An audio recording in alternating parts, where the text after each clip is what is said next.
Um, And I've always said to everybody, insurance is boring. Nobody likes insurance. Everybody hates people, insurance people. So when I did my last insights, I had a little bit of claims examples of things that I've been through of claims, which seems to, relate with people. So I thought I would carry on with that kind of theme of what I've been through in my insurance career, how it affects on compliance in my industry, circumstances, and the politics that goes behind insurance as well. I think if you understand some of the circumstances, may understand when you're actually dealing with your own insurance or your clients are dealing with their own insurance, you can understand our pain to a certain extent or our challenges when we are trying to present your renewal terms or your new business terms to you. I'm going to start off with the Twin Towers.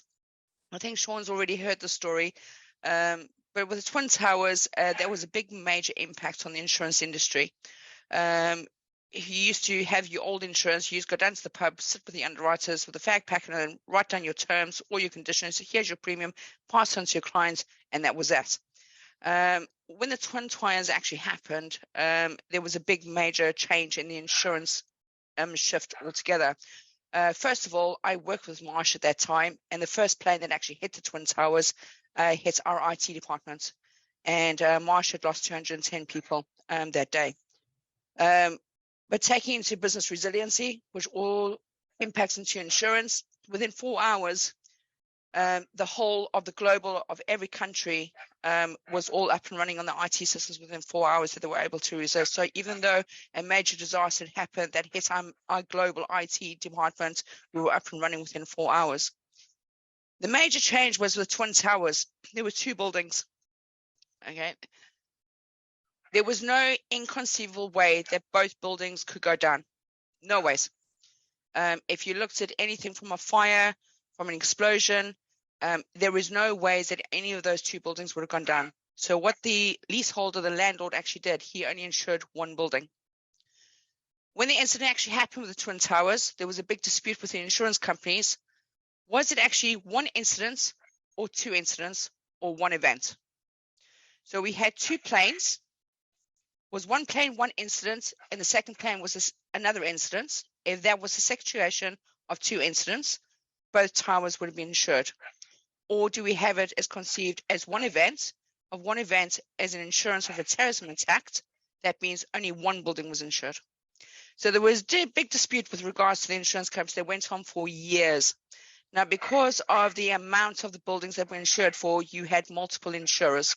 There were about 10 insurance companies involved, and everybody had their different views because there were insurance policy wordings and the whole contract was never agreed prior to the actual incidents of happening in the 9/11 towers. So right now, with the compliance issues, every time you actually receive an insurance quote, you have to receive a copy of the policy wording and you have to receive a copy of the insurance quotation to make sure that that is a valid quote. So any broker that comes to you, gives you an email, said this is what the premium is, without the terms and conditions, is not a valid quote. And that all came from the Twin Towers. The Grenfell Towers and the collapse of Carillion had a major impact on professional indemnity insurance. Regardless of whether you were involved in the construction industry or not, if you're in the professions, which many of you are, of giving advice, you need professional indemnity insurance. It really hit the market pretty badly. Insurance premiums actually went up at 200% because a lot of the contracts that were involved were actually they just went under, and a lot of claims were actually submitted. With the Grenfell Towers, it actually hit the property market pretty badly because of the cladding. So a lot of insurance companies wouldn't actually insure any buildings with cladding. We recently had an incident about a couple of months ago where we had a client who was paying, before the whole cladding situation, was only paying about £30,000. Because they've got combustible cladding on their building, their premiums went up to $350,000. They couldn't afford the $350,000, so they've decided to self-insure until they can get the cladding removed, and hopefully they can get the government funding. Once they get the government funding and they get the cladding removed, then their premiums will actually come down to like maybe the $40,000, $50,000 mark. But it just shows the impact of cladding and the Grenfell Towers situation of how it impacted the insurance market. The insurers are very, very cautious about cladding on buildings. And then for the Grenfell Towers is that the council actually took shortcuts on their insurance.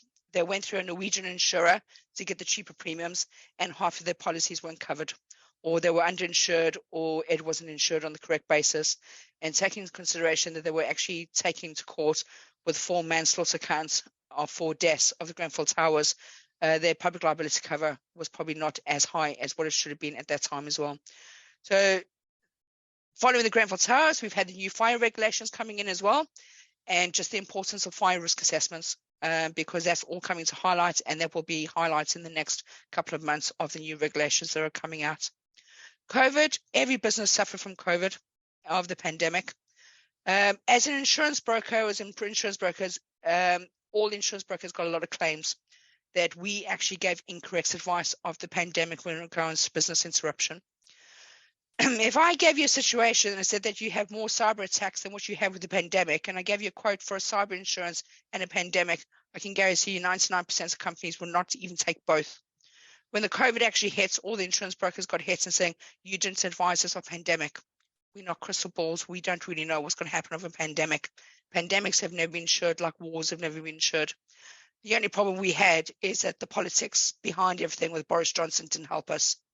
So the whole of the COVID situation, Boris Johnson got to Sky News going, don't you worry, your insurance companies will pay out all your claims. Going, no, they won't. Then Sky News comes up with the big court cases and saying, oh, don't worry about your insurances are going to play, and going, no, they won't. Not actually explaining the circumstances as the reasoning why the insurance company weren't paying those claims. And I've said it many times before, it was due to their policy wordings being relaxed.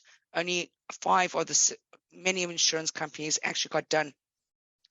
Brexit, again, was another issue of insurance companies. We've also got the cost of living crisis. Everybody's taking costs, they're cutting down their stock values.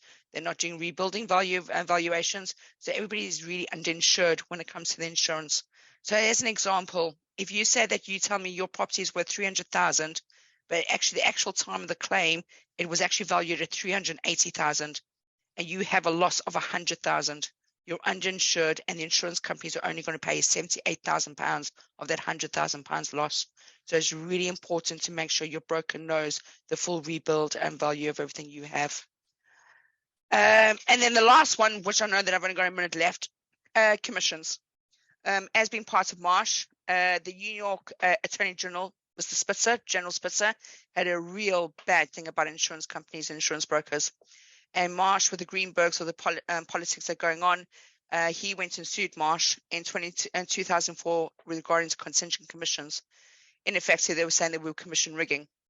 It wasn't commission rigging. It was just that you comply with your insurance companies and you get commission. There is a big concern about brokers actually disclosing their commission. When I was at Marsh, we disclosed all our commission, everything we earned on that. There are other brokers who are petrified of actually disclosing commission, especially when it comes to property owners policies when they're earning 40 to 50% worth of commission, which is just not right. We are professionals at the end of the day. We do pay for our hours and we do pay for our time. But if anybody has any concerns about commission disclosures or commissions, they should ask the broker straight away. That's me. If anybody has any questions, I've got a lot more else to talk about of data breaches, but I'm not going to go through it now.